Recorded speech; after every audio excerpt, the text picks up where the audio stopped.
Bonjour, bienvenue sur le plateau de MEDEF TV, c'est Question de Management et nous allons débattre d'innovation et de management, ou plutôt de management et d'innovation. Dans quel ordre? Ça va être un petit peu le grand thème de ce débat avec trois invités.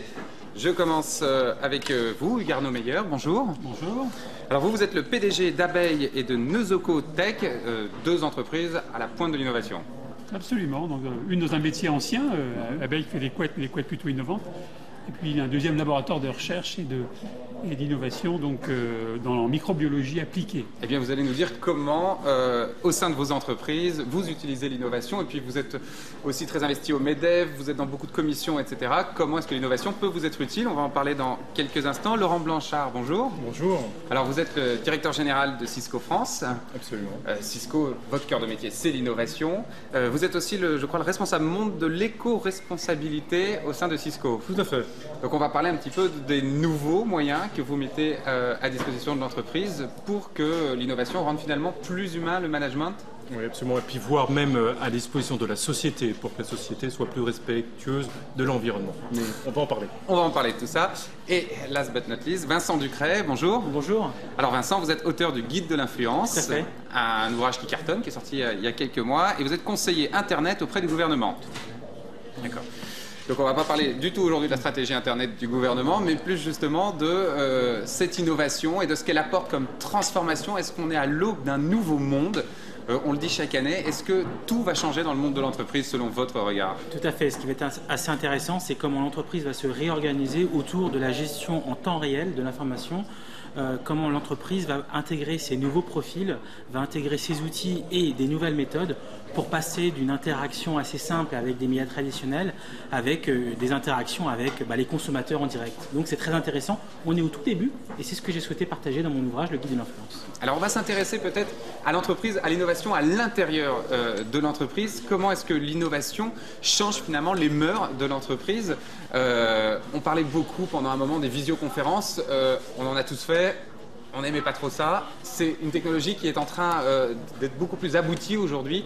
On peut faire de la téléprésence dans le monde entier. On peut utiliser ça véritablement comme un outil efficace aujourd'hui.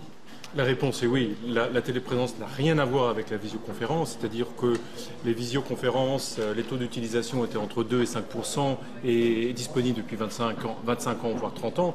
La téléprésence, c'est véritablement réunir autour d'une table virtuelle des gens qui sont physiquement éloignés avec le même rendu que l'on a là, physiquement autour de la table. Donc c'est une technologie qui révolutionne les modes de communication en interne des entreprises. On l'a vu au plus fort de la crise, les gens ne voyageaient plus, mais utilisaient la téléprésence pour continuer à avoir des réunions.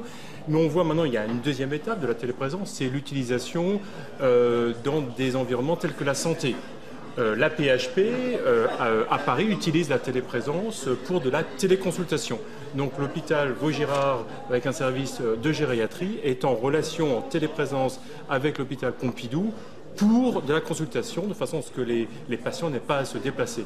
Donc voilà la téléprésence au service véritablement de la communication entre des humains. Alors Hugues Arnaud Meyer, justement, la téléprésence, mais aussi toute l'innovation en règle générale, est-ce que ça change vos règles de management au sein de vos entreprises? Est-ce que vous avez l'impression d'avoir beaucoup évolué ces dernières années? Ça change considérablement. D'abord parce que les gens accaparent cette innovation. Que vous fabriquez l'innovation, que vous en serviez, dès l'instant que vous êtes parti, que ce thème existe dans l'entreprise, il y a beaucoup d'entreprises aujourd'hui qui servent de ce mot-là comme étant, je dirais, aussi un outil de management, en fait. Parce que c'est valorisant pour les salariés de savoir que leur boîte est innovante ou qu'elle se sert de techniques innovantes. Et que ça aide tout le monde à être plus efficace, à être plus proche des gens, etc. Donc, que vous partiez d'une base de gens de métiers très classiques, mais d'une activité pour une part qui est classique, qui est même un peu has-been, des vieux métiers. On a toujours besoin de quoi. Mais quand vous insérez dans la technologie et l'innovation, les gens le deviennent aussi. Et donc ils deviennent aussi plus créatifs. Et donc on peut créer des choses nouvelles, etc. et résister à des concurrents étrangers grâce à cela. Alors quand vous êtes par contre dans une autre société qui est touchée de R&D, donc les gens par définition sont innovants, ils apprécient également d'avoir de nouveaux outils. Alors, ce que j'ai vu ce matin, la démonstration qu'on a faite ici au MEDEF de la téléprésence, c'est vrai que oui, ça fait réfléchir quand on voit la qualité et le rendu que ça représente.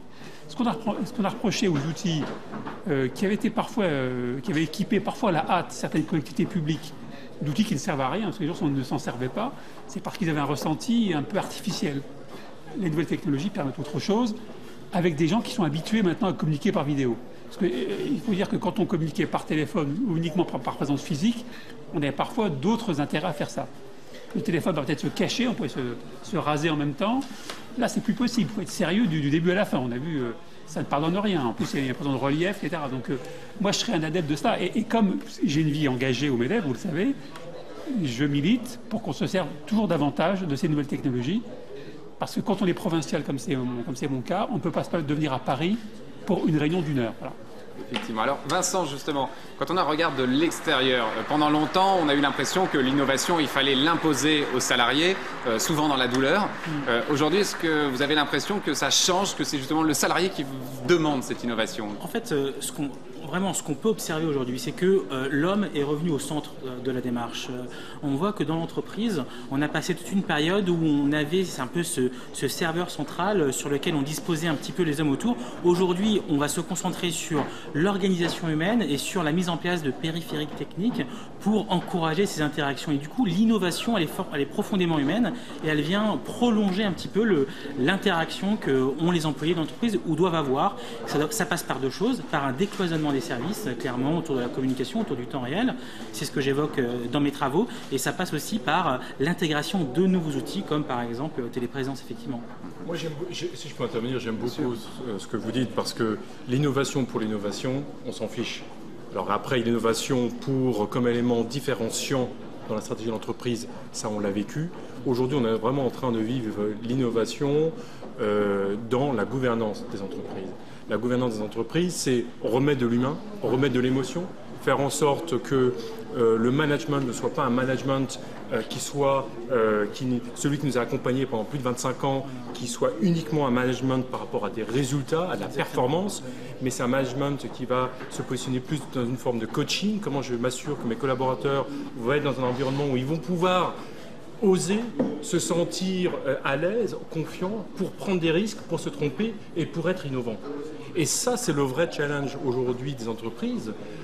Et on est malheureusement, la situation actuelle que l'on vit, c'est la conséquence d'un management qui a été seulement sur les ratios économiques. On a confondu les outils, les moyens et la finalité. Donc, quelque part, on est aujourd'hui, pour moi, l'innovation au service du management, c'est le vrai débat. C'est-à-dire que vous êtes en train de dire que finalement, contrairement à ce qu'on a un petit peu pensé pendant des années, que l'innovation allait tuer l'homme, que l'innovation allait rendre l'homme inutile dans l'entreprise, que l'innovation aujourd'hui avait plutôt tendance à redonner sa place à l'homme. Je crois que c'est surtout la situation économique actuelle, la crise, qui n'est pas qu'économique, elle est écologique et sociale, qui est en train de réouvrir le débat complet. Donc on est en train de sortir un peu des précarés dans lesquels on était, des schémas dans lesquels on était, pour se reposer les questions. Et là, l'innovation dans le changement de la gouvernance des entreprises, de la société, trouve un écho complètement différent. Garde meilleur. À condition que, notamment dans les entreprises d'ancienne génération, que les gens comprennent bien que l'innovation est pour tout le monde et qu'elle n'est pas uniquement le luxe des dirigeants. Oui, tout à fait. Donc, parce qu'auparavant, on a l'impression que les téléphones portables étaient pour les dirigeants, pas les autres, etc. Donc, l'idée, c'est quand on la partage. Exemple, à Aurillac, une ville industrielle, on fait des formations en microbiologie avec des professeurs d'université qui viennent de Lyon pour l'ensemble des personnels, que ce soit des gens qui font de la couture, qui font du waste management ou n'importe quoi, tout le monde a cette formation pour montrer qu'on peut élever le niveau général des gens. C'est ça l'innovation, du coup les gens se l'approprient. Et après, les bonnes idées de produits nouveaux viennent parfois des gens desquels on ne s'attendait pas forcément de voir de belles idées. Parce qu'ils ont ce côté très pratique, très pragmatique, et quand on leur donne un peu d'outils innovants, ils deviennent eux-mêmes très innovants. Ce qui est intéressant, c'est que la téléprésence a été designée au départ pour les comités de direction. Et on s'est rendu compte que l'utilisation de la téléprésence, chez nous, chez Cisco, on en a plus de 700, est utilisée par l'ensemble des collaborateurs. Donc il y a une démocratisation de ces outils-là au service de l'innovation. Et c'est très important. Je pense que c'est vraiment ça l'enjeu. Aujourd'hui, on l'observe, et c'était un peu justement les gens avec qui j'avais développé mes interactions autour de mon ouvrage, qui est vraiment à destination des décideurs, c'est que ça doit venir d'en haut. c'est vraiment, il faut que les décideurs prennent conscience de ces nouveaux enjeux et des difficultés qui peuvent arriver s'ils ne prennent pas conscience de ces évolutions en termes de management, de ces évolutions en termes d'usage. Et il faut effectivement évangéliser un maximum en interne entreprise pour faire travailler et faire participer l'ensemble des collaborateurs dans l'entreprise autour d'un projet commun. Et ça passe par justement une démarche un peu globale de transparence, d'écoute, avec la mise en place d'outils, de stratégies, et tout ça dans une logique de temps réel. Mais l'innovation aussi en management, c'est aussi le développement des trackers, des moyens de savoir exactement ce que fait à chaque instant un employé. Ça a quand même l'autre côté, une face un peu plus dangereuse. C'est deux choses. On ne peut pas parler de transparence d'un côté sans dire qu'en même temps, il est évident que les gens pourront être jugés sur des chiffres, sur des faits, parce qu'aujourd'hui, effectivement, beaucoup de choses sont quantifiables. Et donc, à l'heure du Web 2.0, il est aussi très important de pouvoir quantifier un petit peu toutes ces stratégies, toutes ces démarches, pour pouvoir un peu jauger de l'efficacité ou non de ces démarches au sein de l'entreprise. Donc, je pense que tout ça, c'est plutôt ça, en fait. Mais il y a aussi cette grande peur chez les salariés du côté Big Brother de l'innovation qui va permettre de contrôler chaque fait et geste. Pour les commerciaux qui partent en voiture, on va savoir exactement où ils sont, à quel moment, ce qu'ils font. Ben ça, c'est le grand débat du télétravail. Je me souviens avoir été auditionné par des députés qui parlaient du télétravail. J'ai l'impression qu'on revenait à l'ère du Minitel. C'était un faux débat. Le débat est qu'on est en train de passer d'un management par le contrôle. C'est que j'ai besoin de savoir où sont mes collaborateurs, de les voir pour me sentir confiant et les contrôler, à un management par le contrat. Par le contrat, je me fiche de savoir où se trouvent mes collaborateurs à partir du moment où ils remplissent le contrat qu'on a défini ensemble. Et ça, c'est en termes de changement de management, c'est pas facile. Pour un manager, c'est pas facile du tout. Mais c'est de ça dont on parle. On parle pas d'aliénation et ne rendons pas responsables les nouvelles technologies ou le portable que vous n'éteignez pas le soir. C'est à vous, collaborateurs, chefs d'entreprise, qui vous soyez, d'éteindre votre portable. On est devenu très pragmatique.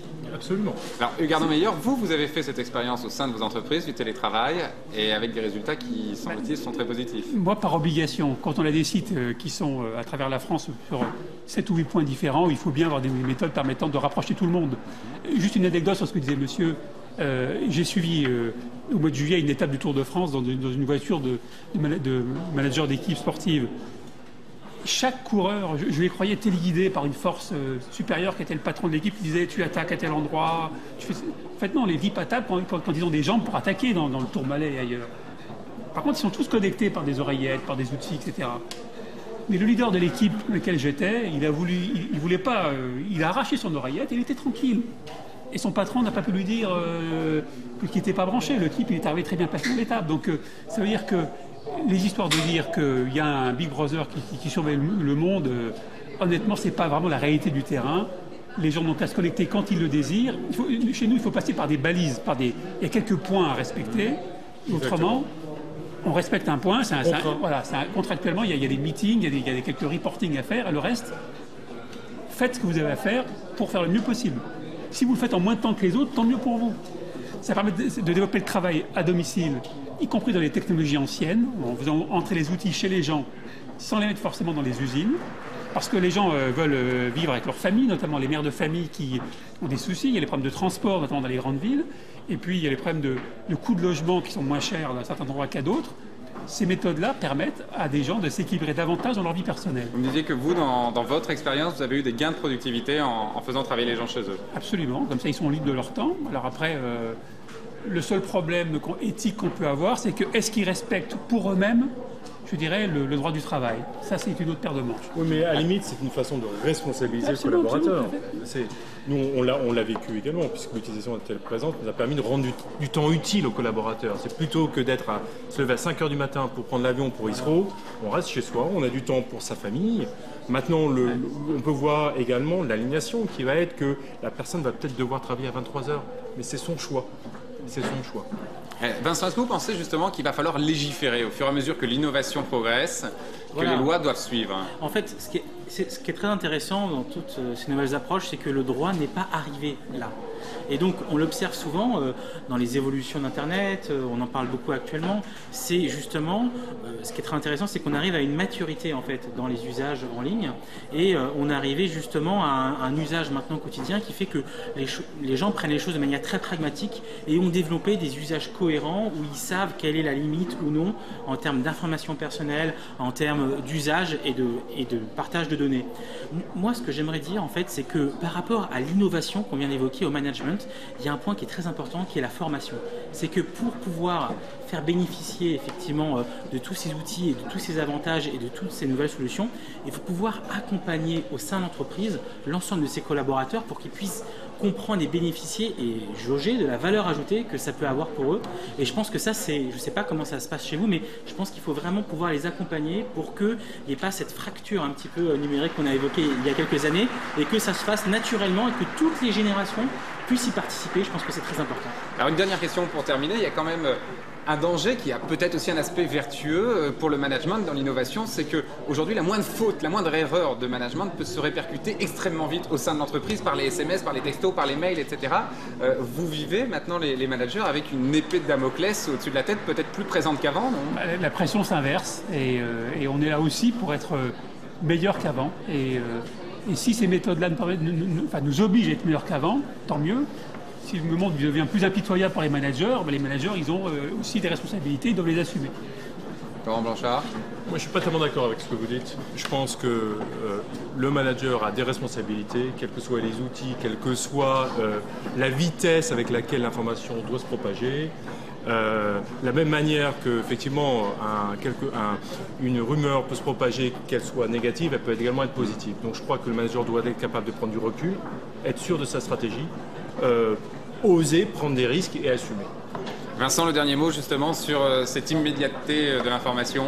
Pour moi, le manager, la mission du manager, elle évolue en fonction des usages tels qu'ils ont été décrits aujourd'hui. Moi, j'ai baptisé ça le hub management. Je pense qu'aujourd'hui, on est rentré dans cette nouvelle ère, dans l'ère de la gestion de l'information en temps réel, et que le manager a toute sa place. Et il suffit qu'il soit sensibilisé et formé. Merci à tous les trois d'avoir été là. C'était Question de Management. Au revoir. Merci.